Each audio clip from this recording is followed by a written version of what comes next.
Now we discuss the problems in having judicial reforms in Pakistan.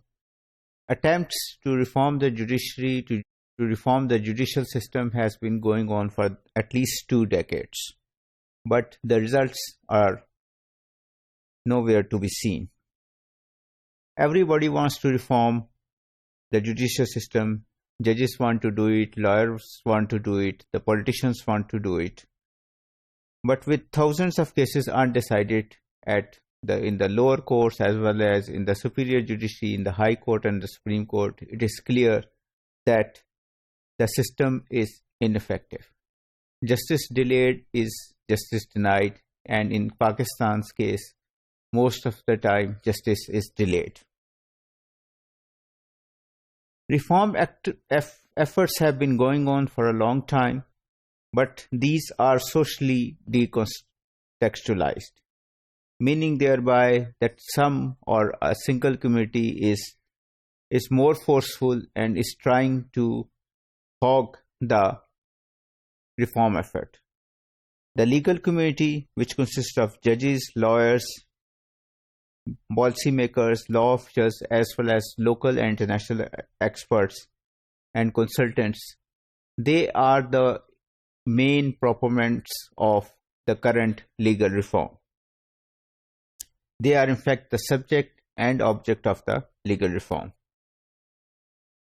And there is groupthink, because this committee refuses to discuss these reforms with the other stakeholders.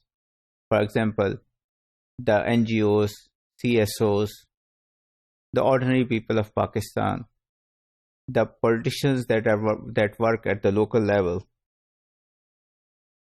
They largely ignore the various social, economic, and political contextual constraints that inhibit reform effectiveness. Reforms largely consist of increasing the number of judges, better infrastructure, high pays, and greater support staff for the judiciary. In the last decades, most of the judges have seen their pays doubled. So this means that their efficiency and effectiveness should have been increased at least by 50%, if not by 100%. But we have not seen that the effectiveness and performance has been the same as before. So this shows that these kind of reforms, although important, but they do not result in major changes or major improvements in the judiciary. Another issue is effort to solve complex issues legally. So complex development issues are discussed in the legal reforms, and legal remedies are given. For example, it is said that we should increase the marriage age of the girls to 18 or more, which can be done easily. A law will be passed and it will be done. But the problem is that then the police and judiciary has to effectively enforce it. And because the society has not changed because of the passage of laws, it's the judiciary and police that will face or will try to change the society. It will fail, and the end result will be that it will be another avenue of corruption for the police and judiciary. Another issue is in the justice sector reform is that the reform is ahistorical, meaning thereby that the history of judiciary, the history of the justice system in Pakistan and in the British colonial times is not studied or used when reform is being planned. Colonial laws, colonial policies have a large imprint over society.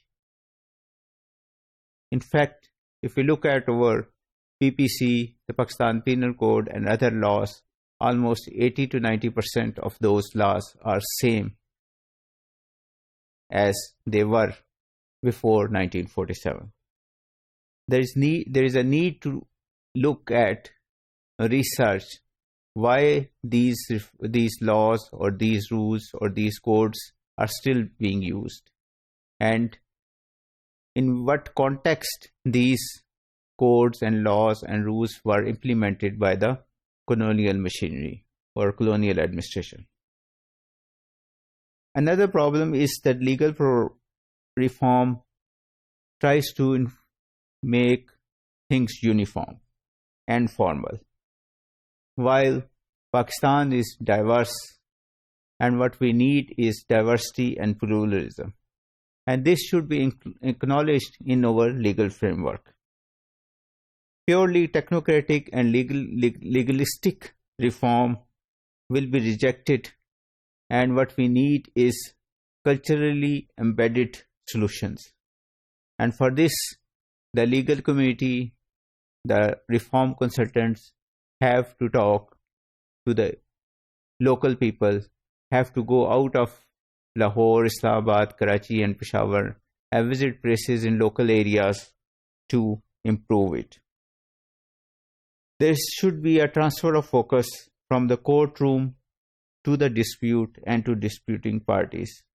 The focus should be on rural areas and alternate dispute mechanisms. And of course, we have to talk to other experts and other stakeholders such as CSOs, academics, consumer groups, human rights groups, and media. Thank you.